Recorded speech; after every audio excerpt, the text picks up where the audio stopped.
So, hello students.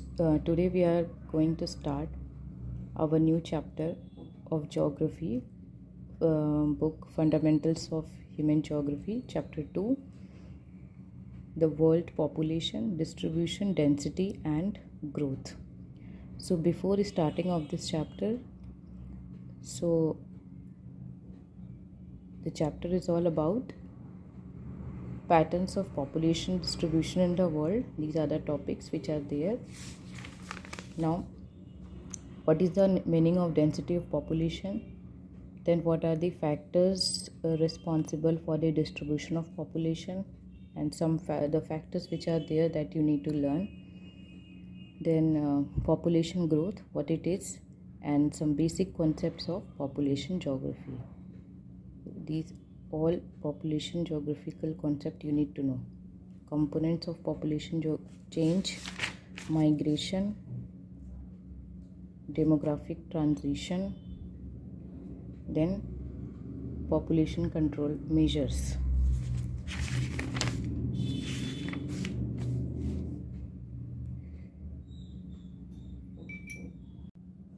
So let us start the chapter. So the chapter is all about world population. Now before starting of this chapter, a very brief thought is written. So we will just read that. Not gold but only women can make a people great and strong. Women who for truth and honor's sake stand fast and suffer long. Women who toil while others sleep, who dare while others flee. They build a nation's pillars deep and lift it to the sky. This is a quote which is written by Ralph Waldo Emerson. He was an American essayist, so he has given this quote, and it is very beautifully said, because you know that topmost countries of the world which are present right now are those where the women are much powerful and appreciative, and they are applauded for their work. So they are powerful in their country, so their country is also prospering. So it is written, just a quote. Now we come to our introduction part of this chapter, that is population. Now the chapter is very brief, so we are going to learn the specific things only. So the people of a country are its real wealth. You know very well that everything which defines a country, anything which defines a country is all about the people. Okay, it is not like how many people are there, but what they are doing. So it is they who are the actual resources. Obviously बात है, human resources हैं हम सारे, and they make use of the country's other resources and decide its policies. तो हमने पिछले chapter में already पढ़ा है human geography, scope and nature में, कि ह्यूमन ही अपने जो आइडियाज़ हैं वो अप्लाई करता है in order to use the resources. Okay, so एक कंट्री अपने पीपल की वजह से ही जाना जाता है. अगर उस कंट्री में कोई पीपल नहीं है, वो uninhabitable है, so that means the country is not known. Okay, and that will not be like in front of in comparison to anyone. Okay, so it is important to know how many women and men a country has. इसलिए हमेशा ज़रूरी है जानना कि कितने population रहती है हमारे कंट्री में, या चाहे वुमेन की पॉपुलेशन हो चाहे मैन की पॉपुलेशन हो. ठीक है, अब ये कितने उसमें से पॉपुलेशन है, जो ज़रूरी तो नहीं है सारे लाइव हैं, कितने बॉर्न हो रहे हैं हर साल में, कितने लोग डाई हो रहे हैं, एंड कैसे reasons are also there. So whether they live in cities और विलेजेस, क्या वो सिटीज़ में रह रहे हैं, विलेजेस में रह रहे हैं, टाउन्स में रह रहे हैं, ठीक, क्या वो पढ़ पा रहे हैं, लिख पा रहे हैं, कोई वर्क कर पा रहे हैं क्या. सो ये सारी की सारी चीज़ें हम इस यूनिट में, इस चैप्टर में पढ़ेंगे. ठीक है, तो जैसे हम देखते हैं कि 21st सेंचुरी का बिगनिंग जो है वो चल रहा है. The world at the beginning of 21st century recorded the presence of over 6 billion population. ठीक है, वैसे तो अभी approximately 8 billion population are there. Okay, but it has been recorded, मतलब अगर हम रिपोर्ट और डेटा की बात करें तो 6 बिलियन, ओवर 6 बिलियन, इससे का ज़्यादा ही पॉपुलेशन जो है हमारी पूरे वर्ल्ड में है. ठीक है, तो हम देखेंगे कि इसका पैटर्न क्या है, क्योंकि ये ह्यूमन ज्योग्राफी हम वर्ल्ड के पर्सपेक्टिव से पढ़ रहे हैं, तो ये देखना पड़ेगा हमें कि इसका डिस्ट्रीब्यूशन और इसकी डेंसिटी क्या है और इसका पैटर्न क्या है, किस तरीके से ये क्या हो रहा है, इंक्रीज़ हो रहा है ये पॉपुलेशन। वो population of the world is unevenly distributed, मतलब कहीं किसी कोई जगह पे काफ़ी ज़्यादा पॉपुलेशन होती है, किसी जगह पे काफ़ी कम होती है, तो ये अनइवनली डिस्ट्रीब्यूटेड है। कभी ये पता नहीं चलेगा आपको कि ये जो पॉपुलेशन है आज इतनी थी, कल इतनी हो गई, ठीक है। Okay, now the remark of George B. Crissy about the population of Asia, that Asia has many places where people are few and few places where people are very many। तो एशिया आपको पता है कि largest continent है, तो ये उन्होंने एक रिमार्क दिया, एक जॉर्ज बी क्रिसी नाम के पर्सन ने, उन्होंने ये रिमार्क दिया कि एशिया में बहुत सारे ऐसे जगह है जहाँ पे कुछ जगह पे बहुत कम लोग रहते हैं और कुछ ऐसी जगह है जहाँ पे काफ़ी सारे लोग रहते हैं, ठीक है। तो ये it is true about the pattern of population distribution of the world also. तो जैसे हम कोई भी चीज़ को देखते हैं, अगर किसी भी चीज़ को जानने की कोशिश करते हैं तो सबसे आगे स्तर वाले जो चीज़ होता है उसको देखते हैं। जैसे मान लो कि हमारे इंडिया में डेवलपमेंट की बात चल रही है, तो हमेशा हम कंपेयर नाइजीरिया से नहीं करेंगे, या फिर हम कंपेयर सीरिया से नहीं करेंगे, हम हमेशा कंपेयर करेंगे यूएसए से कि वहाँ के भी क्या डेवलपमेंट है, या चाइना से कि वहाँ क्या डेवलपमेंट है, उसके मुकाबले में इंडिया में क्या डेवलपमेंट है। इसी वजह से एशिया क्योंकि एक लार्जेस्ट कॉन्टिनेंट है, तो इस वजह से यहाँ पे जैसे पॉपुलेशन के चेंजेस आते रहते हैं, वैसे ही हम वर्ल्ड में भी कुछ इसी तरीके का जो एक पर्सपेक्टिव है वो हम बनाते हैं, ठीक है।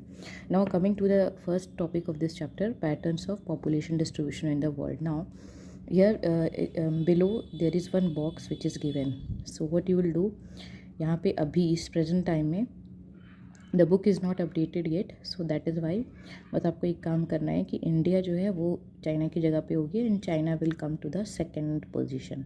सो इंडिया इज़ फर्स्ट नाउ। ये क्या है, most populous countries of the world है, बाकी सारे स्टैटिक हैं, सेम है, लेकिन जो इंडिया है वो फर्स्ट नंबर पे आ गया, China has came to the second position. Now pattern of population distribution, pattern क्या क्या है, ठीक है। सो हमें हमेशा एक चीज़ जो पॉपुलेशन को जिस की स्टडी की जाती है, अगर हम कभी भी पॉपुलेशन की स्टडी करते हैं तो उसको हम बोलते हैं डेमोग्राफी या डेमोग्राफी, ठीक है। तो पॉपुलेशन का मतलब क्या है कि वो लोग जो एक स्पेस कवर कर रहे हैं अर्थ सरफेस में, यानी कि वो डिस्ट्रीब्यूटेड है हर जगह पे और वो लोग वहाँ पे रह रहे हैं, ठीक है, उस अर्थ सरफेस पे, वो पर्टिकुलर रीजन में। Broadly 90% of the world population live in about 10% of its land area. अब इसका क्या मतलब है कि 90% जो लोग हैं, यानी कि 90% जो वर्ल्ड की पॉपुलेशन है वो 10% लैंड एरिया में ही रह रहे हैं, ठीक है। मतलब कि बहुत ही कम लैंड एरिया है, उसमें ही पूरी पॉपुलेशन जो है वो भरी हुई है। बाकी सारे जो प्लेसेस हैं वो लगभग स्पार्श हैं, मतलब बहुत ही ज़्यादा खाली खाली हैं वहाँ पे पॉपुलेशन, लेकिन काफ़ी कम है। जैसे ग्रीनलैंड सबसे बड़ा आइलैंड है, लेकिन वहाँ पे वो पॉपुलेशन इज़ ओनली 56,000 पीपल, ठीक है। तो in comparison to India is smaller than Greenland, लेकिन इंडिया में पॉपुलेशन काफ़ी ज़्यादा है, चाइना में ज़्यादा है, ठीक है। So these are there. Now इधर लिखा हुआ है, ऑलरेडी बॉक्स में भी दिया हुआ है, top 10 most populous countries of the world contribute about 60% of the world population. जो ये 10% जो आप 10 मोस्ट पॉपुलस कंट्रीज़ देख रहे हो यहाँ पे, ये हमारे पॉपुलेशन को 60% जो है वर्ल्ड की पॉपुलेशन को ये क्या करते हैं, कंट्रीब्यूट करते हैं। बाकी सारे जो 40% वाले पॉपुलेशन है वो अदर कंट्रीज़ को डेडिकेटेड है। Of these 10 countries 6 are located in Asia. अब आप देखो यहाँ पे 6 ऐसे कंट्रीज़ हैं जो कहाँ पे है, एशिया में लोकेटेड है। चाइना हो गया, इंडिया हो गया, इंडोनेशिया हो गया, ठीक है, पाकिस्तान हो गया, बांग्लादेश हो गया, रशिया हो गया, ये सारे के सारे एशिया कंट्री में लोकेटेड हैं ये सारे कंट्रीज़। तो यहाँ की पॉपुलेशन काफ़ी ज़्यादा है। नेक्स्ट आते हैं डेंसिटी ऑफ पॉपुलेशन। तो आपको पॉपुलेशन का मीनिंग समझना है, इस प्रीवियस वाले जो पेज हमने पढ़ा और उसमें आपको टॉप 10 कंट्रीज़ के नाम पता होने चाहिए, ठीक है, कि मतलब कौन कौन से कंट्रीज़ हैं जो टॉप 10 पॉपुलेस्ट कंट्री हैं। नाउ डेंसिटी ऑफ पॉपुलेशन क्या होती है, ये मीनिंग्स जो है ये आपको पर्टिकुलरली याद रखने हैं। अभी ये आपको ऐसा नहीं है कि हाँ मैं समझ लूँगा या लूँगी तो मुझे पता चल जाएगा, ये याद रखना ही है कि डेंसिटी ऑफ पॉपुलेशन का formula you need to know, कि आपको याद होना चाहिए। What is the meaning of density of population? That means number of people living in per square kilometre of area. यानी कि मान लो कि एक रूम है, रूम है या क्लासरूम है, वहाँ पे जितने पॉपुलेशन है तो वहाँ पे जितने भी लोग हैं, ठीक है, वो 1 स्क्वायर किलोमीटर एरिया हो गया। दूसरा क्लासरूम है, उसमें जितने भी स्टूडेंट हैं, पॉपुलेशन है, वो दूसरा 2 स्क्वायर किलोमीटर एरिया हो गया। अब ये पूरे एक 1 स्क्वायर किलोमीटर एरिया को अगर हम अपने ध्यान में लेते हैं जिसमें कितनी पॉपुलेशन है, that is the density of population. Okay, so each unit of land has limited capacity to support people living on it. तो जो भी एक जगह होता है वो हमेशा वो लिमिटेड होता है, ऐसा लैंड इज़ नॉट अनलिमिटेड, ठीक है। Land is infinite not infinite. Land limit की लिमिट होती है, कैपेसिटी होती है कि वो कितने लोगों को वहाँ पे काउंटर कर सकता है। So hence it is necessary to understand the ratio between numbers of people to the size of land, कि उस पर्टिकुलर एरिया में कितने नंबर ऑफ पीपल रह रहे हैं, ज़्यादा है या कम है। इसी रेशियो को हम क्या बोलते हैं? Density of population. आप सिंपल वर्ड में याद रखना, number of people living in per square kilometer area, that is density of population.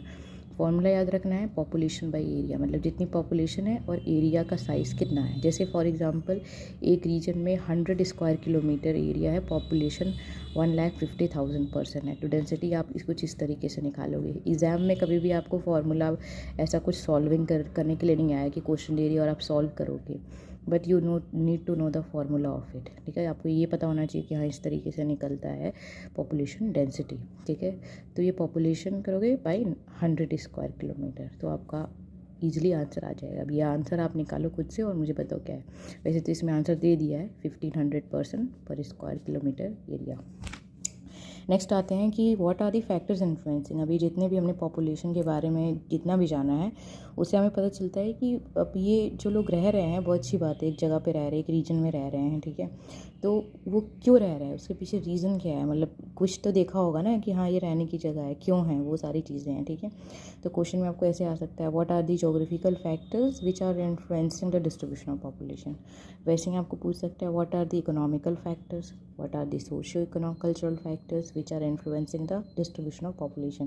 पहले हम जोग्राफिकल फैक्टर पढ़ते हैं। जब भी जोग्राफिकल फैक्टर पढ़ेंगे हम तो हमेशा फिजिकल और नेचुरल चीज़ों के बारे में ही हमें याद रखना है कि उस जगह पे अवेलेबिलिटी ऑफ वाटर, आपको ये पॉइंट याद रखना, बाकी के एक्सप्लेनेशन आप अपने खुद वर्ड्स में करोगे, ठीक है। अब लेकिन आपको ये पॉइंट जो हैं, जैसे नंबर 1 पॉइंट में दिया हुआ है अवेलेबिलिटी ऑफ वाटर, तो यू नीड टू लर्न कि जोग्राफिकल फैक्टर्स में availability of water number 1 point है। तो पहला क्या है कि क्या क्या फैक्टर्स है, किस वजह से डिस्ट्रीब्यूशन ऑफ पॉपुलेशन इस तरीके से फैली हुई है, ठीक है। क्योंकि वहाँ पे वाटर की अवेलेबिलिटी है, ऑब्वियस ही बात है, हमने बहुत पहले से ही पता है, हमें 200 साल पहले भी जब राजा महाराजा हमारे इंडिया में आए थे तो उन्होंने सबसे पहले यही देखा था कि इस जगह पे खेती हो सकती है कि नहीं, खेती के लिए पानी चाहिए, तो पानी ट्रांसपोर्टेशन के लिए भी यूज़ होता था, तो ये चीज़ें हैं कि नहीं, तभी हम वहाँ पे रहेंगे, क्योंकि ये बेसिक नेसेसिटी ऑफ लाइफ है। तो वाटर एक इम्पॉर्टेंट पार्ट है। People prefer to live in areas where fresh water is available, ठीक है। कोई नाले के बगल में रहना नहीं चाहेगा। ऊपर से अब कोई ऐसा तो है नहीं कि बिना कोई डेजर्ट के बीचों बीच भी नहीं रह सकता है, तो वाटर इज़ रिक्वायर्ड। तो वाटर ड्रिंकिंग के यूज़ में काम आता है, bathing, cooking and also for cattle, crops, industries and navigation. So all these things you know already very well. Navigation is related to transportation. So it is because of this that river valleys are among the most densely populated areas of the world. जो जहाँ पे भी देखोगे starting में, जैसे Mesopotamian civilisation हो गया या फिर इंडस वैली सिविलाइजेशन हो गया, so you will find that all these were developed near the river valleys only, ठीक है। These are the most densely populated, तो water availability is required. Next आते हैं landforms. Landform is the other point in geographical factor. तो people कहाँ पे prefer करते हैं ज़्यादा रहना, जहाँ पे फ्लैट एरियाज़ हैं या जेंटल स्लोप्स है, मतलब या तो बिल्कुल फ्लैट एरिया या जेंटल स्लोप है, ठीक है। अब कोई पहाड़ पे अगर रह भी रहा है तो वहाँ पे भी प्लेन एरिया बना करके रह रहा है, लेकिन वो उसको बोल दिया जाए कि बिल्कुल ऐसे एरिया में माउंटेनस एरियाज़ में आप जाओ और इस जगह पे रहो जा करके, nobody can live there.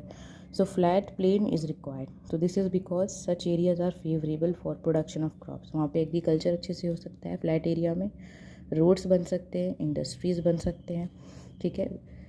Mountainous area या हिली एरिया में ये सारे डेवलपमेंट के काम नहीं हो सकते. अगर वहाँ होगा भी तो बहुत सारे पहाड़ जिसको काटना पड़ेगा आपको, हिली एरिया को, then only transportation can be possible, ठीक है. सो इसीलिए हमेशा आप देखोगे कि they can not be initially, मतलब पहले स्टार्टिंग बहुत तकनीक आ गई या टेक्नोलॉजी आ गया तब तो माउंटेनियस या हिली एरियाज़ में खेती या फिर ट्रांसपोर्टेशन कर सकते हैं, ठीक है. जैसे अटल टनल है वो बन गया, ठीक है, या फिर टेरेस फार्मिंग, पेड़ को इस तरीके से काट काट के स्टेयर लाइक स्ट्रक्चर में बना के एग्रीकल्चर वहाँ पे कर दिया. अभी वो टेक्नोलॉजी आ गया इसलिए, लेकिन इनिशियली कभी कोई ये नहीं सोचेगा. अगर उसके पास प्लेन एरिया का ऑप्शन होगा तो वो वहीं जाएगा. So these areas tend to be less populated, ये हमेशा लेस पॉपुलेटेड एरिया रहती है, ठीक है. Ganga plains are among the most densely populated areas of the world. Ganga plain के आसपास देखो, यूपी, बिहार, वेस्ट बंगाल देख लो, अब झारखंड देख लो, तो यहाँ पे पूरे के पूरे पॉपुलेशन फैली हुई है, बिल्कुल डेंसली पॉपुलेटेड है, ठीक है. यहाँ पे लोग रहना पसंद करेंगे क्योंकि वो अपने सारे काम वहाँ से कर सकते हैं ईजिली, ठीक है. Now okay, these are while the mountains zones in the Himalayas are scarcely populated. तो डेंसली पॉपुलेटेड मतलब पूरी भरी आबादी है, और स्कार्सली पॉपुलेटेड मतलब होता है कि अभी यहाँ पे क्या है, स्कैटर्ड है, मतलब बहुत ही कम पॉपुलेशन है. नेक्स्ट आते हैं क्लाइमेट. क्लाइमेट भी एक जोग्राफिकल फैक्टर है. अगर क्लाइमेट सूटेबल नहीं है आपको वहाँ पे तो यू कैन नॉट सर्वाइव. बहुत ज़्यादा कोल्ड नहीं होना चाहिए, बहुत ज़्यादा हॉट नहीं होना चाहिए वो प्लेस, ठीक है. अगर साइबेरिया में जाके कोई ज़्यादा नहीं रह सकता, ग्रीनलैंड में नहीं रह सकता है, ठीक है. एंटार्क्टिका में कोई ज़्यादा नहीं रह सकता है. वही अगर देखा जाए तो सहारा डेजर्ट बहुत हॉट डेजर्ट है, वहाँ नहीं कोई रह सकता है, ठीक है. So you will find this things. Extreme climate such as very hot और cold desert are uncomfortable. Obviously बात है कि वहाँ पे लोग अनकम्फर्टेबल फील करते हैं, they can not live there. जो एरियाज़ हैं जहाँ पे कंफर्टेबल क्लाइमेट है, मतलब कि जैसे हमारा इंडिया है, यहाँ का क्लाइमेट बहुत ही अच्छा है. जैसे यहाँ पे आपको बारिश भी दिखेगा, यहाँ पे धूप भी दिखेगी, मतलब समर भी है, विंटर भी है, ठीक है. और उसके बाद आपका मानसून सीज़न भी होते हैं, तो all are adjusted. So areas with comfortable climate there is not much seasonal variation attract more people, ठीक है. काफ़ी ज़्यादा गर्मी नहीं है, काफ़ी ज़्यादा सर्दी नहीं है. So you will find the place is very good in that aspect. Areas with very heavy rainfall और एक्सट्रीम, हाँ बहुत सारे एरियाज़ में जहाँ पे हैवी रेनफॉल, मतलब रोज़ रेनफॉल ही हो रहे हैं, you can not live there. Harsh climate have low population, जिसका बहुत हार्श क्लाइमेट होता है, मतलब बहुत ही वहाँ पे रह ही नहीं पाएंगे, इस तरीके का है. So they can not live there and the population is very low. देखो हर जगह पे पॉपुलेशन रहती है लेकिन बहुत लो है. Mediterranean regions were inhabited from early periods in history due to their pleasant climate. Mediterranean region जो आप मेडिटेरेनियन सी देखोगे, Europe, south Europe and northern Africa के बीचों बीच है. वहाँ के आसपास जो कंट्रीज़ हैं, the climate is very very comfortable. So they are living from the very historical time. Soils is the last geographical factor. Soil, तो soil is very important and specially the fertile soil, ठीक है. Sandy soil desert area में भी है लेकिन वो कोई काम का नहीं है, लेकिन फर्टाइल सॉइल या फिर ब्लैक सॉइल ये कुछ जगह पे पाए जाते हैं, हमारे इंडिया में भी पाए जाते हैं. तो ये agriculturally they are very very good, ठीक है. और उसके एलिड एक्टिविटीज़, मतलब सॉइल का एक ही यूज़ तो है नहीं, बाकी सारे यूज़ भी हैं, तो अलग अलग एक्टिविटीज़ में भी वो यूज़ हो सकता है. सो देयरफॉर एरियाज़ विच है fertile loamy soils have more people living on them. Fertile loamy soil मतलब जो हमारे इंडिया में अलुवियल सॉइल जिसको बोलते हैं, जिसके बहुत फाइन पार्टिकल होते हैं, तो दे आर वेरी फर्टाइल. तो वहाँ पर लोग ज़्यादा रहना पसंद करेंगे और हमेशा वो एग्रीकल्चर को सपोर्ट करेगा. इंटेंसिव एग्रीकल्चर का मतलब क्या होता है कि ऐसा एग्रीकल्चर जो कि बहुत लार्ज स्केल में किया जा रहा हो, मतलब in a very large amount. For example अगर आप राइस की कल्टीवेशन कर रहे हो तो उसे बोलेंगे इंटेंसिव एग्रीकल्चर, ठीक है. Now next one is economic factors. Economic factors हमेशा किससे जुड़े हुए हैं, इकोनॉमिकली, मतलब इकोनॉमिक वर्ड आ गया तो मतलब मनी से रिलेटेड है ज़्यादा. तो इसके फैक्टर्स में पहला मिनरल्स है, ठीक है. Minerals so areas with mineral deposit attract industries, जहाँ पे मिनरल का ऐसा कोई यूज़ मतलब एग्रीकल्चर में खास करके नहीं है, लेकिन काफ़ी लार्ज स्केल में अलग अलग जगह पे आपको दिखता है, ठीक है। वैसे जितने भी चीज़ें आप अपने घर में, अपने क्लास में, कहीं भी देखते हो, मिनरल्स का काफ़ी ज़्यादा यूज़ होता है। Even in the food also you will find mineral are present. तो जिस जगह पे मिनरल डिपॉजिट ज़्यादा होते हैं वो इंडस्ट्रीज़ ज़्यादा उसको अट्रैक्ट करते हैं, मतलब कि इंडस्ट्रीज़ वहाँ पे सेटअप होती हैं। Mining and industrial activity generate employment. अब वहाँ पे कोई इंडस्ट्री लगा हुआ है तो रोबोट तो काम करेगा नहीं, रोबोट काम करेगा बहुत, उसके लिए अभी आगे आगे हमें बहुत जाना पड़ेगा, तो फिर उस समय पे काम आएगा रोबोट्स। अभी तो फ़िलहाल हम अभी मैन पावर पे ज़्यादा डिपेंडेड हैं, तो वो ऑब्वियसली बात है, जहाँ पे इंडस्ट्री सेटअप होगा वहाँ एम्प्लॉयमेंट जनरेट होगी। स्किल्ड यानी कि जो लोग काम सीखे हुए हैं, या फिर सेमी स्किल्ड वर्कर जो अभी सीख रहे हैं, मतलब training on going training period पे हैं, वो लोग क्या करेंगे, इन जगहों पे जाएंगे और ये एरियाज़ को क्या कर देंगे, डेंसली पॉपुलेटेड कर देंगे, मतलब वहाँ पे ज़्यादा से ज़्यादा पॉपुलेशन रहना शुरू हो जाएगी। Katanga Zambia copper belt in Africa is one such example. Zambia is not a very developed country, but we find कि यहाँ पे क्या है, कॉपर बेल्ट है, मतलब कि ये कॉपर मिनरल का काफ़ी अच्छा हब है। ये कातंगा उस जगह का नाम है जो जाम्बिया में है। तो वहाँ पे क्या है, लोगों की पॉपुलेशन काफ़ी है। वैसे हमारे इंडिया में छोटा नागपुर प्लेटो हो गया या आपका मालवा प्लेटो हो गया, तो ये सब जगह पे क्या है, मिनरल्स पाए जाते हैं, तो यहाँ पे पॉपुलेशन और इंडस्ट्रीज़ काफ़ी ज़्यादा हैं। अब नेक्स्ट आएंगे अर्बनाइजेशन। इकोनॉमिकल फैक्टर्स में अर्बनाइजेशन क्या है, देखो सिटीज़ जो है, अर्बनाइजेशन का मतलब क्या होता है, अर्बन एरियाज़, जहाँ पे लोग रूरल से अपने लाइफस्टाइल चेंज करके अर्बन एरियाज़ में शिफ्ट होते हैं। तो अर्बन एरियाज़ मतलब सिटीज़ की तरफ बढ़ रहे हैं, तो सिटीज़ हमेशा एम्प्लॉयमेंट अपॉर्चुनिटीज़ आपको प्रोवाइड करेगा, better educational, medical facilities, transportation, communication, कहीं भी जाने में आने में आपको कोई प्रॉब्लम नहीं होगी। तो गुड सिविक कम्युनिटीज़ मतलब हॉस्पिटैलिटी हो गया, या फिर आपके कोई भी स्कूल्स हो गए, कॉलेजेस हो गए, ये सारी चीज़ें जो है वो प्रोवाइड करता है। Attraction of city life drawn many people to the cities, तो ये सारी चीज़ें जो हैं बहुत अट्रैक्ट करती हैं लोगों की, वो ये सिटीज़ की तरफ जो है वो जाए, ठीक है। हमेशा इसका कॉन्सिक्वेंस क्या होता है कि लोग रूरल से अर्बन माइग्रेशन करते हैं और सिटीज़ क्या हो जाते हैं, ग्रो हो जाती हैं साइज़ में। मतलब जब ऑब्वियसली बात है कि रूरल एरिया के लोग जब भाग के अर्बन एरिया में आएंगे तो वहाँ अर्बन एरिया की पॉपुलेशन क्या होगी, इंक्रीज़ हो जाएगी। So mega cities of the world continue to attract large number of migrants every year. जो मेगा सिटीज़ हैं, मतलब कि काफ़ी बड़े बड़े जो सिटीज़ हैं, वो हमेशा लोगों को अट्रैक्ट करती है आने में, ठीक है। तो वो जनरली लोग रूरल से अर्बन एरियाज़ में आते हैं अपने लाइफ को बेटर करने के लिए। नेक्स्ट आते हैं इंडस्ट्रियलाइजेशन का मतलब क्या होता है, इंडस्ट्रियल बेल्ट या इंडस्ट्री सेटअप।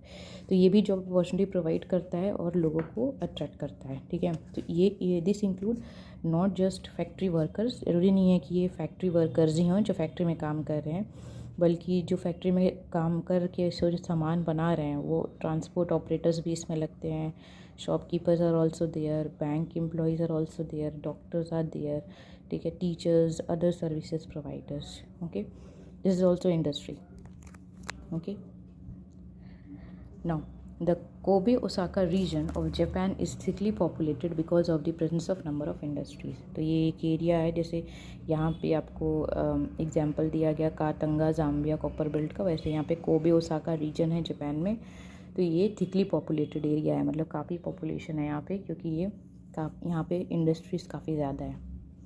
अब जाते हैं सोशल एंड कल्चरल फैक्टर्स पे। सोशल एंड कल्चरल फैक्टर्स क्या है, सोशल मतलब तो मैंने पहले ही बता दिया था कि ये सोसाइटी से रिलेटेड है, और कल्चरल मतलब कि वो जब भी सोसाइटी एक जगह पे आती है तो अपना वहाँ पे कल्चर क्रिएट करना शुरू कर देती है। तो some people attract more people because they have religious और कल्चरल सिग्निफिकेंस, ठीक है। कई लोग आते हैं किसी भी जगह पे, तो वो लोग हमेशा देखते हैं कि वहाँ पे कल्चरल या रिलीजियस चीज़ से जुड़ा हुआ है कि नहीं, ठीक है।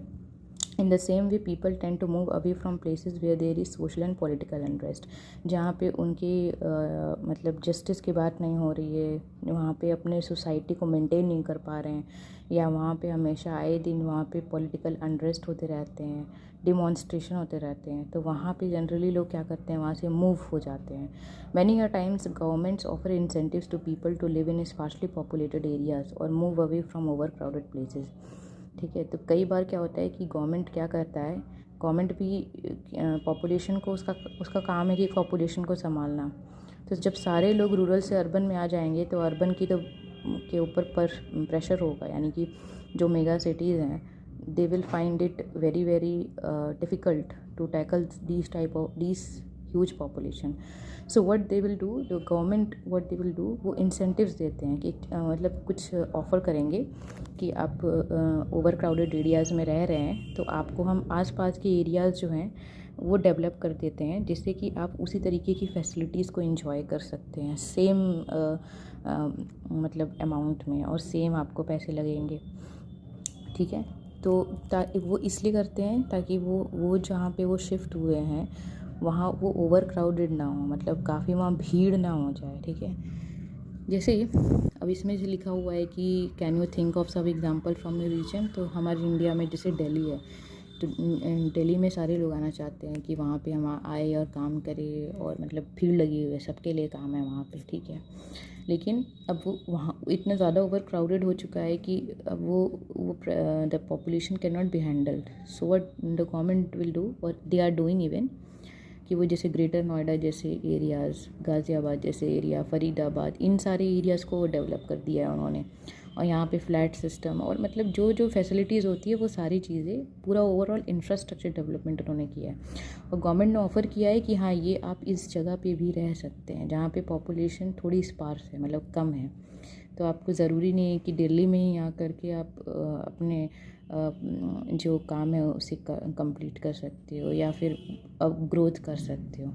आप बाकी आसपास वाले एरियाज़ में भी जाओ, वो भी डेवलप्ड कर दिया है हमने, ठीक है। Now, next to the population growth is another topic. Population growth or population change refers to change in number of inhabitants of a territory during a specific period of time. तो population growth और population change दोनों का meaning एक ही है। अगर दोनों आता है तो आप एक ही इसका डेफिनेशन लिखोगे। इसका मतलब क्या है कि कोई भी एरिया में पॉपुलेशन में चेंज हो रहा है, यानी इनहैबिटेंट्स जो लोग वहाँ रह रहे हैं उसमें चेंज आ रहा है, ठीक है, स्पेसिफिक पीरियड ऑफ टाइम में। मतलब अगर मान लो 2011 से 2025 को कंपेयर करें तो वो टाइम पीरियड में चेंज आ रहे हैं पॉपुलेशन में, उसी को बोलते हैं पॉपुलेशन ग्रोथ। अब ये नेगेटिव भी हो सकता है या पॉजिटिव भी हो सकता है, मतलब कि यहाँ पे पॉपुलेशन अगर काफ़ी ज़्यादा है तो बर्डन हो रहा है उस सिटीज़ पे या उस कंट्री पे, तो वो नेगेटिव हो गया। पॉजिटिव यानी कि अच्छे से जो भी प्रिवेंटिव चेक्स एंड मेजर्स हैं या सॉल्यूशन हैं पॉपुलेशन को कंट्रोल करने के लिए वो लिए गए हैं, तो वो पॉजिटिव हो गया। So it can be expressed either in terms of absolute numbers और इन टर्म्स ऑफ परसेंटेज। तो हमेशा ये देखो, ये क्वेश्चन जैसे आ सकता है कि पॉपुलेशन ग्रोथ को किस चीज़ में मेजर किया जाता है, ठीक है, नंबर्स में, परसेंटेज में, या फिर किसी यूनिट में, या स्क्वायर किलोमीटर में, मतलब इस तरीके का ऑप्शंस है। तो आपको याद रखना है कि हमेशा या तो एब्सोल्यूट नंबर में रहे या परसेंटेज में रहे पॉपुलेशन ग्रोथ, ओके। और population change in an area is an important indicator of economic development, social upliftment and historical and cultural background of the region. तो अगर पॉपुलेशन चेंज जो हो रहा है किसी एरिया में, तो हमेशा ये वही शो करता है कि एक रीजन का इकोनॉमिक डेवलपमेंट किस लेवल का है, सोशल अपलिफ्टमेंट, सोसाइटी कैसे आगे बढ़ रही है, मतलब वो ज़्यादा हर चीज़ में अवेयर है, ठीक है।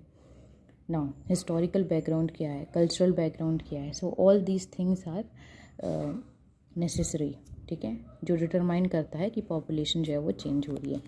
Now we come to the some basic concepts of population geography, जो कि आपको याद रखना है अच्छे से, because this definitely can come in your examination. जैसे डेफिनेशन पूछ लेगा, ठीक है, या फिर ये स्टेटमेंट बेस्ड क्वेश्चन जो होते हैं, एजर्शन और रीज़न वाले क्वेश्चन, तो उसमें कंफ्यूज कर सकता है। जैसे ग्रोथ रेट ऑफ पॉपुलेशन का मीनिंग आपको ग्रोथ ऑफ पॉपुलेशन में दे देगा, या नेचुरल ग्रोथ ऑफ पॉपुलेशन का मीनिंग आपको ग्रोथ रेट ऑफ पॉपुलेशन में दे देगा। तो it can be confuse, you have to identify.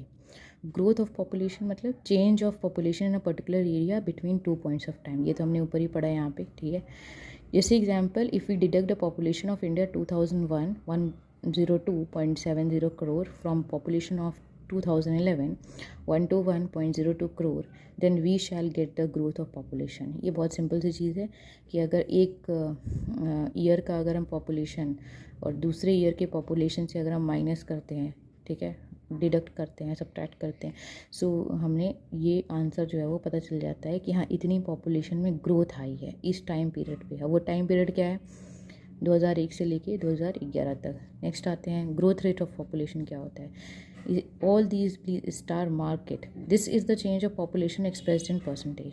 Growth rate of population का मतलब होता है ये एक ऐसा पॉपुलेशन चेंज है जिससे कि पॉपुलेशन चेंज मतलब यही चीज़ हो रही है, मतलब इसी तरीके का आपको बताया जा रहा है हर चीज़, लेकिन ये 18.15 यहाँ पे नंबर्स में दे दिया गया है। लेकिन ग्रोथ रेट ऑफ पॉपुलेशन हमेशा किस में होता है, परसेंटेज में मेजर करते हैं। डेफिनेशन इज सेम, बट ये याद रखना कि इसका यूनिट परसेंटेज होता है। Natural growth of population, this is the population increased by difference between birth and death in a particular region between 2 points of time. ठीक है, ठीक है।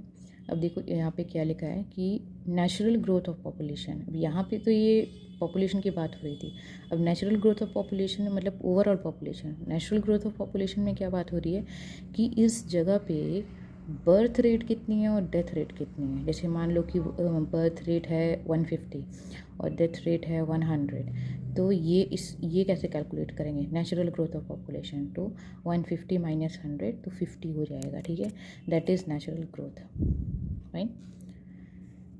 ना यहाँ पे कोई बर्थ और डेथ रेट का कोई सीन ही नहीं है, लेकिन नेचुरल ग्रोथ ऑफ पॉपुलेशन में birth and death rate of a particular region is required. Actual growth of population क्या होती है, देखो, this is birth minus death plus in migration minus out migration. अब इसमें क्या है, ये आपको फिर फॉर्मूला याद रखना है इसको। ठीक है, ठीक है, सिर्फ फॉर्मूला, एक्चुअल ग्रोथ रेट का फॉर्मूला याद रखना कि जैसे यही है नेचुरल ग्रोथ का, birth rate minus death rate पहले कर देना है, फिर इन माइग्रेशन आउट माइग्रेशन। इन माइग्रेशन आउट माइग्रेशन हम पढ़ेंगे अभी। वैसे इन माइग्रेशन का मतलब क्या होता है कि कोई भी आपके कंट्री में बाहर से आ रहा है, ठीक है, आपकी जगह पे जहाँ आप रह रहे हो, योर नेटिव प्लेस। और आउट माइग्रेशन मतलब होता है कि जो आपका जगह है ओरिजिनल, वहाँ से आप दूसरी सिटी या दूसरी कंट्री में शिफ्ट हो रहे हैं। तो ये पहले birth rate and death rate को माइनस करेंगे, इन माइग्रेशन आउट माइग्रेशन को माइनस करेंगे, और फिर इन दोनों के आंसर को प्लस कर देंगे। That is actual growth of population. Now positive growth of population, this happens when the birth rate is more than the death rate. Birth rate and death rate definition we will know first, but हम जान लेते हैं general सा कि birth rate का मतलब होता है कि कोई भी उस टाइम पीरियड में, मतलब एक पर्टिकुलर एरिया में कितने लोग बॉर्न हो रहे हैं। और डेथ रेट का मतलब होता है कि उस पर्टिकुलर ईयर में कितने लोग की डेथ हो रही है। ठीक है, तो बस इतना याद। This happens when birth rate is more than the death rate between 2 points of time, और when people from other countries migrate permanently to a region. का मतलब क्या है, पॉजिटिव ग्रोथ ऑफ पॉपुलेशन अगर हो रही है तो इसका मतलब ये है कि बर्थ रेट ज़्यादा है, ठीक है, इस as compare to death rate between 2 points of time. तो ये इसलिए है पॉजिटिव ग्रोथ रेट, इसलिए इसको बोला गया है क्योंकि यहाँ पे लोग कम बीमार पड़ रहे हैं, तो लोगों की डेथ रेट कम हो रही है। ठीक है, मतलब लोगों को मेडिकल फैसिलिटीज़ काफ़ी ज़्यादा मिल रही हैं, जिस वजह से ये पॉजिटिव ग्रोथ ऑफ पॉपुलेशन में क्या हो रहा है, कन्वर्ट हो रहा है। ठीक है, वही नेगेटिव ग्रोथ ऑफ पॉपुलेशन देखेंगे। If population decreases between 2 points of time, it is known as negative growth of population. It occurs when the birth rate falls below the death rate or people migrate to other countries. ठीक है, negative population growth तब होती है जब हमेशा क्या होता है, डेथ रेट बर्थ रेट से ज़्यादा होता है। मतलब ये यहाँ पे birth rate is higher than the death rate, then it is positive. If the death rate is higher than the birth rate, then it is negative. मतलब यहाँ पे लोगों की डेथ हो रही है ज़्यादा, डिजीज़ होते हैं तो वो क्योर नहीं हो पाते हैं। ठीक है, बट इन दोनों के अलावा हमें ये चीज़ जानना है कि जब भी पॉपुलेशन घट रही है या बढ़ रही है तो उसकी रीज़न क्या है, और अगर बढ़ रही है तो ज़्यादा तो नहीं बढ़ रही है, ठीक है, और अगर घट रही है तो काफ़ी ज़्यादा तो नहीं घट रही है, दोनों का बैलेंस होना चाहिए। No, coming to the next topic, components of population. ये सिंपल स्ट्रेट क्वेश्चन पूछेगा, what are the components of population change. ये हमेशा स्ट्रेट क्वेश्चन ऐसे ही पूछता है, तो आपको 3 चीज़ों का यहाँ पे ध्यान रखना है। कौन कौन से 3 कंपोनेंट हैं, बर्थ, डेथ एंड माइग्रेशन। मतलब कंपोनेंट का मतलब क्या है कि जब भी किसी कंट्री में पॉपुलेशन चेंज हो रही है तो उसका सीधा सीधा किस चीज़ से रिलेशन है, तो 3 थिंग्स आर देयर। नाउ अब ये क्रूड बर्थ रेट नहीं बोल के सीधा ऐसे क्रूड बर्थ रेट क्यों बोला गया है, वो इसलिए बोला गया है क्योंकि बर्थ रेट हर टाइम पे आपका बदलता रहेगा। तो सिर्फ एक ही बर्थ रेट, जैसे मान लो इस प्रेजेंट ईयर में 2025 में 150 है पॉपुलेशन, नेक्स्ट वाले 2026 में दोबारा दूसरी हो जाएगी। तो इसलिए birth rate are always changeable, इसलिए क्रूड बर्थ रेट लिखा गया है। तो CBR याद रखना, this is express number of live births in a year per 1000 of population. मतलब क्या होता है कि कभी भी हम क्या करते हैं, बर्थ रेट को कैसे हम एक्सप्रेस करें, फॉर्मूला याद रखना है आपको कि एक कंट्री में कितने लोगों की बर्थ हो रही है और उसको कंपेयर किया गया है 1000 नंबर ऑफ लाइव बर्थ। ठीक है, live birth in a year per 1000 of population. ठीक है, जैसे 1000 लोगों से अगर कंपेयर किया जाए तो हाँ, हमारे कंट्री में 900 लोगों की बर्थ हो रही है, बॉर्न हो रहे हैं रोज़। फिर अगले दिन 1000 लोगों की बात की जाए तो आज जो है वो 990 हो गए। फिर अगले दिन थर्ड डे अगर बात की तो 1000 में कंपेयर किए लाइव बर्थ से, तो नहीं, आज तो काफ़ी ज़्यादा हो गए, आज तो 1010 लोग हैं, 1010 लोग हैं। ठीक है, कंपेयर आपको बेस आपको 1000 का ही करना है। अब ये घटे बढ़े वो अलग चीज़ है। तो बर्थ रेट की फॉर्मूला क्या है, birth rate divided by population into 1000। मतलब बर्थ रेट जैसे मान लो कि कितने लोग बॉर्न हुए हैं डिवाइडेड बाई कितनी टोटल पॉपुलेशन है और इंटू 1000 से कंपेयर किया गया। So again I am telling, ये कैलकुलेशन नहीं आती है। ठीक है, ये कैलकुलेशन नहीं आती है, आपको याद रखना है फॉर्मूला CBR। अब CBR का फुल फॉर्म है क्रूड बर्थ रेट, BI का पॉपुलेशन है live birth during the year, मतलब उस ईयर में कितने लोग बॉर्न हुए हैं। 9 हो सकते हैं, 900 हो सकते हैं, 910 हो सकते हैं, 1000 के अब भी जा सकते हैं, मतलब उसके ऊपर भी हो सकते हैं। P का मतलब क्या है कि mid year population of the area, कभी भी लास्ट वाला नहीं लिया जाता है कि हाँ 31 दिसंबर को देखते हैं क्या है वहाँ की कितनी पॉपुलेशन है, मिड ईयर पॉपुलेशन। ठीक है, अगस्त या सितंबर में जो पॉपुलेशन होगी टोटल उस एरिया की, उसको कंपेयर करेंगे। वो इसलिए करते हैं कि मतलब एक्सट्रीम में नहीं जाते हैं कि ना ही हमें बहुत आगे का देखना है ना ही हमें बहुत पिछले का देखना है। हमें देखना है कि बिल्कुल जब मिड ईयर था तो कैसे पॉपुलेशन जो है वो घट बढ़ रही थी। Now death rate plays an active role in population change. Death rate का भी बहुत बड़ा रोल है। Population growth occurs not only by increasing birth rate but also due to decreasing death rate. हमेशा ग्रोथ रेट, पॉपुलेशन ग्रोथ जो है वो हमेशा तब भी होती है। ठीक है, मतलब increasing birth rate but also due to decreasing death rate.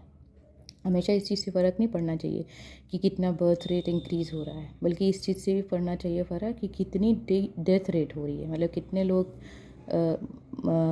वो डेड हो रहे हैं हमारे कंट्री में। Crude death rate is a simple method of measuring mortality of any area. बोलोगे मोर्टेलिटी कौन सा एक वर्ड है, तो अगर आप बोलोगे डेथ रेट या अगर आप बोलोगे mortality, they both are same thing. Okay, means mortality का मतलब डेथ रेट ही होता है, तो इसमें कंफ्यूज नहीं होना है कि अगर एग्ज़ाम में डेथ रेट आ गया या मोर्टेलिटी रेट आ गया तो हम क्या लिखेंगे। This is mortality rate. Okay, now CDR is expressed in terms of number of deaths in a particular year per 1000 of population in a particular region. अब देखो कंपेयर कैसे करना है। बर्थ रेट का मतलब ये था कि जितने लोग बॉर्न हो रहे हैं, ठीक है, उस ईयर में उसको 1000 पॉपुलेशन से कंपेयर करेंगे।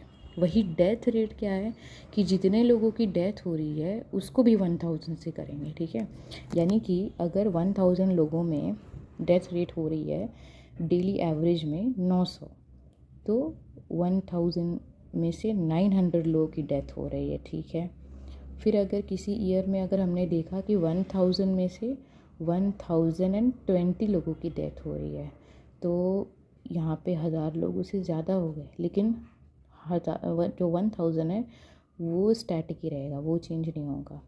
तो बर्थ रेट क्या था, that is number of live births per 1000 population, और डेथ रेट क्या था, नंबर ऑफ डेथ पर 1000 पॉपुलेशन।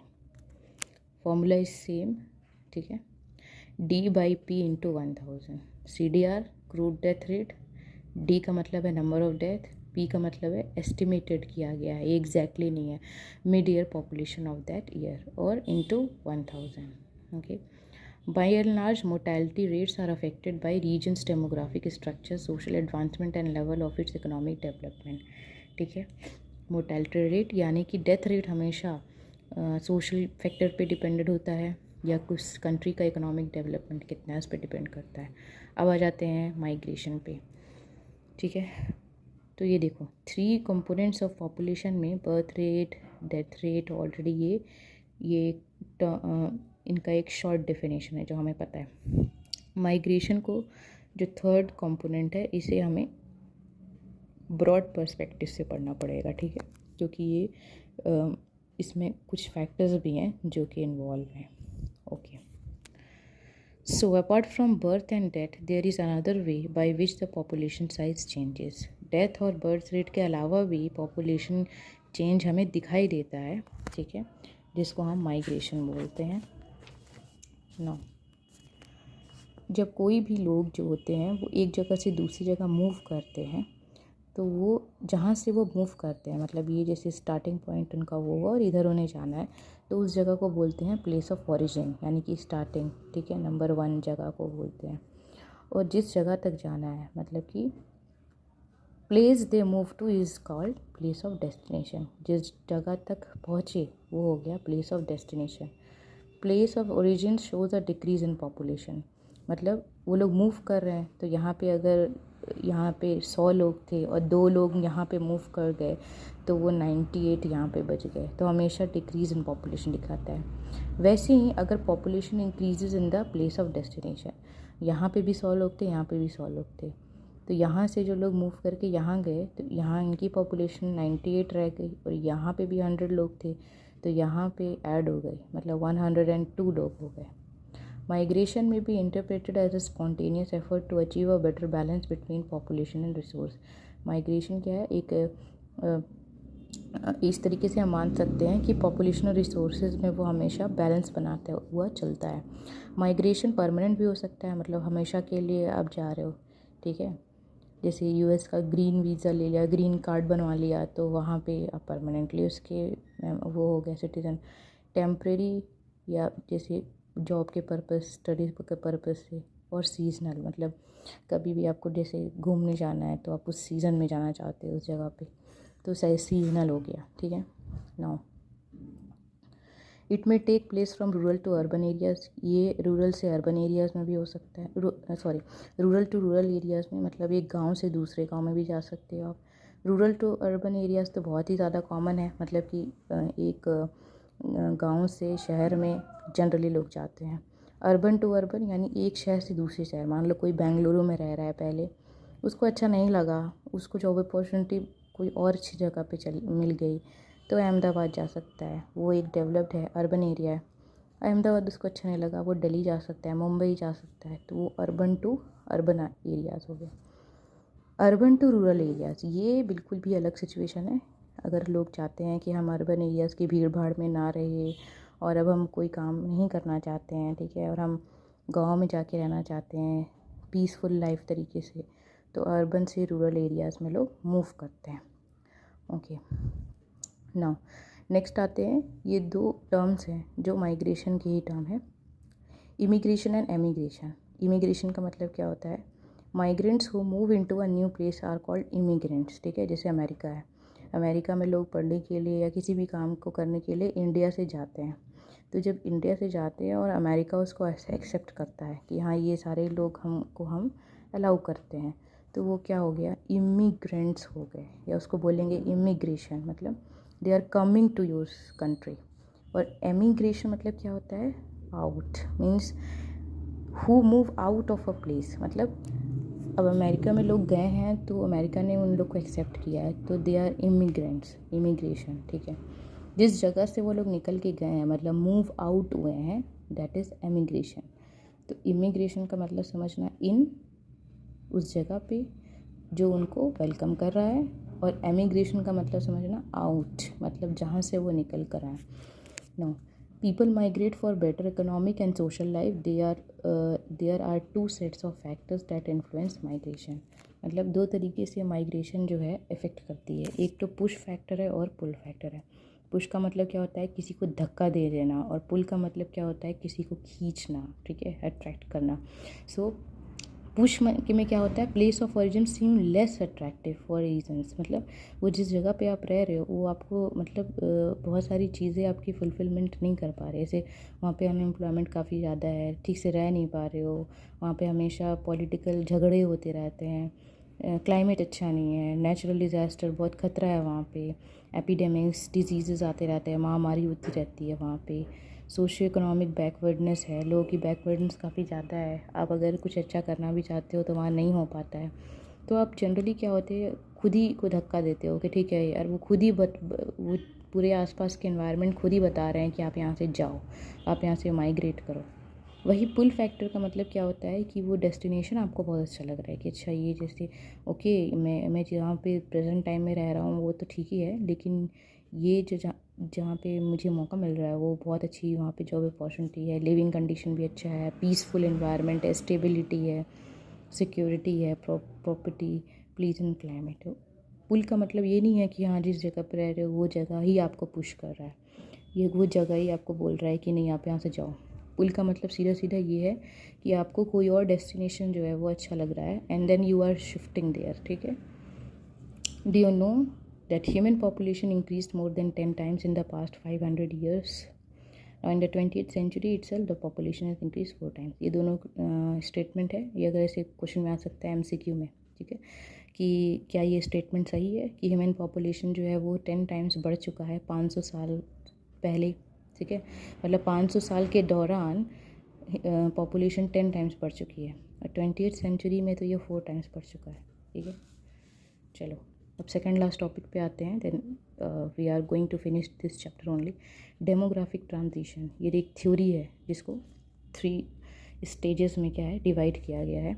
अब ये डेमोग्राफिक ट्रांजिशन का मतलब क्या है, डेमोग्राफी मतलब होता है पॉपुलेशन की स्टडी करना, तो ये बताता है कि स्टेज 1 में, स्टेज 2 में या स्टेज 3 में पॉपुलेशन में कैसे कैसे चेंजेस आए, ठीक है, स्टार्टिंग टू एंडिंग से।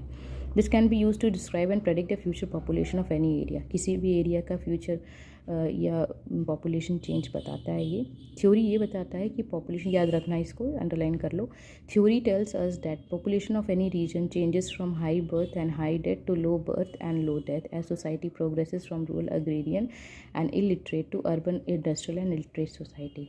ये थ्योरी ये बताता है कि पॉपुलेशन जो है, जैसे हाई बर्थ जो है या हाई डेथ है, वो लो बर्थ और लो डेथ में भी चेंज हो सकता है, जैसे जैसे सोसाइटी रूरल एरिया से, ठीक है, और अशिक्षित तरीके से अर्बन एरिया में जाता है या लिटरेट तरीके से जाता है, तो ये दोनों में चेंज आ जाएंगे, हाई बर्थ रेट में भी चेंज आ जाएंगे, हाई डेथ रेट में भी चेंज आ जाएंगे। ये जब भी ये ऐसा होता है इस तरीके की चीज़, तो उसे बोलते हैं डेमोग्राफिक साइकिल। अब देखो इसमें क्या है, रूरल एग्रेरियन सोसाइटी है, मतलब रूरल एरिया है, विलेजेस एरिया है, वहाँ पे एग्रीकल्चर हो रहा है, डेमोग्राफिक ट्रांजिशन हुआ तो वो अर्बन एरिया में भी शिफ्ट हो रहे हैं और अब इंडस्ट्रीज़ भी सेटअप हो गए, तो उसी को बोलते हैं डेमोग्राफिक ट्रांजिशन। ये 3 स्टेज्ड मॉडल जो है डेमोग्राफिक ट्रांजिशन थ्योरी का बताया गया है। पहले देखो, पहले वाले स्टेज में क्या है, 2 चीज़ याद रखनी है, कुछ टर्म्स याद रखने हैं, high fertility and high mortality. अब देखो कन्फ्यूज़न नहीं करना है किसी भी टर्म्स में। फर्टिलिटी का मतलब यहाँ पे बर्थ रेट है, मोर्टेलिटी का मतलब डेथ रेट है। तो पहला स्टेज में देखो क्या है कि यहाँ पे बर्थ रेट भी काफ़ी ज़्यादा है पहले स्टेज में और डेथ रेट भी ज़्यादा है, ठीक है, बर्थ रेट भी है, फर्टिलिटी रेट भी काफ़ी ज़्यादा है एंड मोर्टेलिटी रेट भी काफ़ी ज़्यादा है, ठीक है। So this is showing the birth rate and this is showing the death rate. It is very high, मतलब बिल्कुल आगे पोजीशन पे है, because people reproduce more to compensate for the deaths due to epidemics and variable food supply, ठीक है। तो लोग पहले ही बहुत, पॉपुलेशन जो है लोगों की बहुत ही कमी दिखाई दे रही है उसमें, इस वजह से लोग क्या कर रहे हैं, ज़्यादा से ज़्यादा बर्थ पे ध्यान दे रहे हैं कि लोगों की बर्थ हो, पॉपुलेशन बढ़े। Population growth is slow and most of the people are engaged in agriculture where large families are an asset। ज़्यादातर इस वाले स्टेज में क्या होता है कि पीपल जो है, देखो इसमें क्या है कि high birth rate and high death rate, मतलब लोगों की ज़्यादा मरने की संभावना है, मतलब डेथ रेट काफ़ी ज़्यादा हो रहा है। तो डेथ रेट जब हो रहा है तो लोग क्या सोच रहे हैं कि अरे इतने सारे लोग जो हैं वो लोग तो डेथ रेट की तरफ जा रहे हैं, तो हमें इस वजह से बर्थ रेट का इंक्रीज़ करना चाहिए नंबर, इसीलिए हाई बर्थ डेथ रेट है तो पॉपुलेशन में कमी हो गई तो लोग हाई बर्थ रेट की तरफ अब ध्यान दे रहे हैं, ठीक है। तो इसमें क्या है कि ज़्यादातर जो पॉपुलेशन है एग्रीकल्चर है, बैकवर्डनेस है, लाइफ एक्सपेक्टेंसी बहुत लो है। लाइफ एक्सपेक्टेंसी मतलब क्या होता है कि पूरे लाइफ में कोई भी पर्सन कितना साल तक ज़िंदा रह रहा है, मतलब 60 ईयर्स में, 70 ईयर्स तक, कितने भी। और पीपल आर मोस्टली इलिटरेट, उन्हें कोई भी चीज़ की जानकारी नहीं है, ठीक है। And have low levels of technology, technology भी नहीं है। जब टेक्नोलॉजी नहीं है इसलिए तो हाई बर्थ रेट हो रहा है, और इलिटरेट हैं वो लोग तो इसलिए तो बर्थ रेट अपना इंक्रीज़ करते जा रहे हैं। तो 200 years ago all the countries of the world were in this stage. यहाँ पे एग्जांपल आपको कुछ ही कंट्री का दिया हुआ है, बांग्लादेश वगैरह का, लेकिन एक्चुअली में 200 साल पहले सारा कंट्रीज़ जो था वो पहले स्टेज में ही अपने आप को सस्टेन कर रहा था। Okay, fertility remains high in the beginning of the second stage. Second stage में देखो क्या होता है कि फर्टिलिटी रेट तो हाई रहती है, लेकिन वो धीरे धीरे करके डिक्लाइन करती है विद टाइम, मतलब धीरे धीरे करके वो कम भी हो रहा है। ऐसा क्यों है? This is accompanied by reduced mortality rate. अब ये डिक्लाइन भी हो रहा है और साथ साथ मोर्टैलिटी रेट भी कम हो रहा है, ठीक है। मतलब मोर्टैलिटी रेट भी कम हो रहा है का मतलब डेथ रेट भी कम हो रहा है। देखो यहाँ पे बिल्कुल हाई था, high birth rate and high death rate. Second stage में क्या हो गया है कि फर्टिलिटी तो हाई है ही, ठीक है, लेकिन धीरे धीरे टाइम के हिसाब से वो कम हो जाएगा, ठीक है। इसी हिसाब से मोर्टैलिटी यानी डेथ रेट भी कम हो रहा है। अब डेथ रेट क्यों कम हो रहा है, हाई क्यों नहीं है, लोग मर क्यों नहीं रहे हैं ज़्यादा, कम क्यों मर रहे हैं, ठीक है। वो इसलिए है क्योंकि सैनिटेशन यानी जो हेल्थ वगैरह है उस पर लोग ज़्यादा ध्यान दे रहे हैं। तो इस वजह से मोर्टैलिटी डेथ रेट जो है या मोर्टैलिटी रेट जो है वो कम हो रही है, ये वो रिड्यूस हो रही है। लोग अब समझ रहे हैं कि हमें ये सारी चीज़ों का सेवन करना पड़ेगा या ये हेल्थ प्रिकॉशंस अपनाने पड़ेंगे, तो वो ज़िंदा रह रहे हैं ज़्यादा। Because of this gap the net addition to population is high, ठीक है। अब क्योंकि बर्थ रेट तो इंक्रीज़ हो ही रहा है, ठीक है, बट वो स्लो डिक्लाइन होगा, लेकिन एक्चुअली में तो वो अभी हाई चल रहा है। और यहाँ पे डेथ रेट भी रिड्यूस हो गया, तो मतलब पॉपुलेशन एक्चुअली में क्या है, population is becoming high. Last stage में देखो क्या होता है कि दोनों ही मतलब फर्टिलिटी और मोर्टैलिटी यानी death birth rate and death rate decline considerably, मतलब धीरे धीरे करके दोनों ही क्या हो रहे हैं, कम हो रहे हैं। तो ये देखो यहाँ पे क्या है, नेचुरल इंक्रीज इन पॉपुलेशन, ये एक्सपैंडिंग स्टेज है। ये हाई फ्लक्चुएटिंग में स्टेज 1 है, high fertility, high mortality.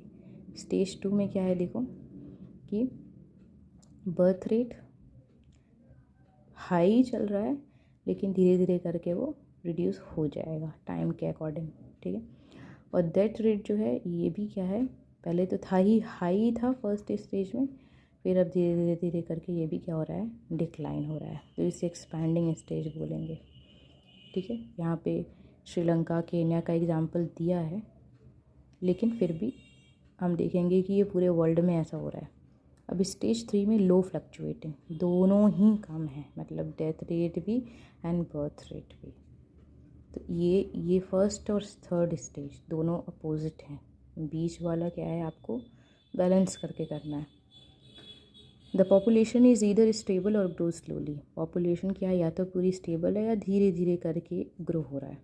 Population becomes urbanised, मतलब लोग अब ज़्यादा मतलब डेवलपमेंट की तरफ जा रहे हैं, लिटरेट हो गए हैं, मतलब वो लोग अब एजुकेशन लेवल काफ़ी हाई है, और है ना हाई टेक्निकल नो हाउ, ज़्यादा टेक्नोलॉजी के बारे में जानना शुरू कर दिया उन्होंने। हेल्थ हाइजीन, ठीक है, कोई भी बीमारी होती है तो उसके ट्रीटमेंट को वो लोग कंट्रोल कर पा रहे हैं, और वो फैमिली साइज़ को भी क्या कर रहे हैं, अभी स्मॉल करते जा रहे हैं। तो this shows that human beings are extremely flexible and are able to adjust their fertility. तो ये ऐसे हमने देखा कि हमेशा ह्यूमन बींग्स जो हैं वो फ्लेक्सिबल हैं, हर चीज़ को एक्सेप्ट करने के लिए रेडी हैं, और वो फर्टिलिटी यानी बर्थ रेट को भी क्या कर रहे हैं, एडजस्ट कर पा रहे हैं। प्रेजेंट डे में अगर देखिए तो जितनी भी कंट्रीज़ हैं they are at different stages of demographic transition, मतलब कुछ कंट्रीज़ ये पहले स्टेज में लाई करेंगी, कुछ कंट्रीज़ दूसरे स्टेज में, कुछ कंट्रीज़ तीसरे स्टेज में, मतलब कुछ कंट्रीज़ ऐसे होंगे जहाँ पूरा लो बर्थ रेट भी है एंड लो डेथ रेट भी है, ठीक है। तो मतलब हम देखेंगे डिफरेंट वेरिएशन कि अलग अलग कंट्रीज़ में अलग अलग स्टेज एप्लीकेबल है। अब बिल्कुल लास्ट वाले टॉपिक पे आ जाते हैं इस चैप्टर के, पॉपुलेशन कंट्रोल मेजर्स, जो बहुत ही छोटा सा दिया हुआ है। क्वेश्चन में भी ऐसा ही आता है कि थॉमस मल्थस जो हैं उन्होंने कौन सा थ्योरी बताया, तो आप ये याद रखना उन्होंने पॉपुलेशन कंट्रोल थ्योरी बताया है, ठीक है। और उन्होंने पॉपुलेशन कंट्रोल के लिए क्या बताया तो वो आपको याद रखना है। That is very very brief. Family planning and is the spacing और preventing of the birth of children. मतलब फैमिली प्लानिंग का मतलब क्या होता है कि बहुत सारे जो बॉर्न हैं, न्यू बॉर्न चाइल्ड है उसको बर्थ देते रहो, नहीं। फैमिली प्लानिंग का मतलब होता है कि प्रिवेंट करना, मतलब प्रिकॉशंस लेने कि फैमिली का डेवलपमेंट होगा, उस हिसाब से पॉपुलेशन हम या उस हिसाब से birth of the child we will decide. Access to family planning services is a significant factor in limiting population growth। बहुत ज़्यादा फैमिली प्लानिंग अगर हम करते हैं तो ये क्या होता है, limiting population and improving women's health. मतलब हमेशा अगर हम फैमिली प्लानिंग पे ज़्यादा ध्यान देंगे तो उससे पता चलेगा कि पॉपुलेशन ग्रोथ सही से बढ़ रही है और वुमेन की जो हेल्थ है वो भी सही से चल रही है। Propaganda, free availability of contraceptives and tax in disincentives for large families are some of the measures which can help population control. तो इसका मतलब क्या है कि जैसे मान लो कि प्रोपेगेंडा मतलब कि कोई भी लोग बताने लगे कि हाँ अवेयरनेस है कि फैमिली प्लानिंग करनी है, या कोई भी फ्री अवेलेबिलिटी ऑफ कॉन्ट्रासेप्टिव्स मतलब जो पॉपुलेशन कंट्रोल के जो मेडिसिन आते हैं उसे यूज़ करे, या जो लार्ज फैमिलीज़ हैं उसे गवर्नमेंट ज़्यादा से ज़्यादा टैक्स प्रोक्योर करने लगे, तो इस तरीके से पॉपुलेशन को कंट्रोल किया जा सकता है। थॉमस मल्थस जो हैं उन्होंने ये थ्योरी दिया 1798 में, पॉपुलेशन कंट्रोल की थ्योरी है ये। इन्होंने सबसे पहले थ्योरी के पहले कंटेक्स्ट जो था वो बताया। इन्होंने ये बोला कि number of people would increase faster than the food supply. इन्होंने ये बोला कि जो लोग हैं वो जितना फूड सप्लाई हो रहा है उससे ज़्यादा वो लोग इंक्रीज़ हो रहे हैं, मतलब पॉपुलेशन काफ़ी ज़्यादा इंक्रीज़ हो रही है और फूड सप्लाई बहुत ही कम हो रहा है। उस रेट में या उस स्पीड में फूड सप्लाई नहीं हो रही है जितने पीपल लोग बॉर्न हो रहे हैं, ठीक है। Any further increase would result in a population crash caused by famine, disease and war. और अगर इससे ज़्यादा और पॉपुलेशन बढ़ गई तो ये पॉपुलेशन क्रैश हो जाएगा और लोगों के पास फूड की कमी होने लगेगी, फेमाइन आ जाएंगे, मतलब कि खाने पीने की कमी, सूखा पड़ जाएगा, डिज़ीज़, ठीक है। जैसे फेमाइन मतलब आपदा कोई ऐसे आ जाएगी, डिजीज़ होने लगेंगे लोगों को, वॉर, पॉपुलेशन है, लोग एक दूसरे के लिए ज़मीन के लिए लड़ाई करना शुरू कर देंगे। तो the preventive checks are better than physical checks, ठीक है। तो यानी कि ये सब चीज़ ना आए, ठीक है, फेमाइन, डिजीज़, वॉर का करने की ज़रूरत नहीं है अगर हम प्रिवेंटिव चेक्स लेना शुरू कर दें। प्रिवेंटिव चेक्स और कुछ नहीं, ये सारे हैं, propaganda, availability of contraceptives, tax disincentive. तो प्रिवेंटिव मतलब कि बचाव करना पहले ज़रूरी है अगर कोई डिज़ास्टर से बचना है तो, क्योंकि जो डिज़ास्टर है वो तो बोल के नहीं आएगा, लेकिन प्रिवेंटिव चेक्स अगर हम पहले से उसका बचाव करते रहे तो फिर उसको ज़्यादा फ़ायदे हो सकते हैं।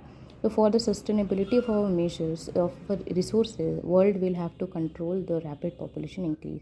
तो हमारी सस्टेनेबिलिटी के लिए मतलब हमारे रहने के लिए और हमारे रिसोर्सेज को बचा के रखने के लिए ज़रूरी है कि वर्ल्ड ये पॉपुलेशन इंक्रीज़ को कंट्रोल करे, ठीक है। So that's all for this chapter.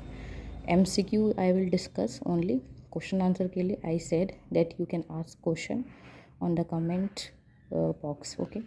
Now first question, which one of the following continents has the highest growth of population? The answer will be Africa.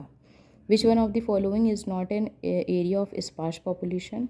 That is not an area of sparse population. Sparse population मतलब बहुत ही कम लोग वहाँ रह रहे हैं, तो हर जगह पे कम रह रहे हैं, पोलर एरियाज़ में रहते ही नहीं है, अटाकामा डेजर्ट है वो, कोल्ड डेजर्ट, इक्वेटोरियल रीजन है बिल्कुल बीचों बीच। तो साउथ ईस्ट एशिया जो ऐसा है जहाँ पे स्पार्स पॉपुलेशन नहीं है, वहाँ काफ़ी ज़्यादा लोग हैं। Third, which one of the following is not a push factor? तो फिर पुश फैक्टर यानी कि जो आपको धक्का नहीं दे रहा है वो कौन से हैं?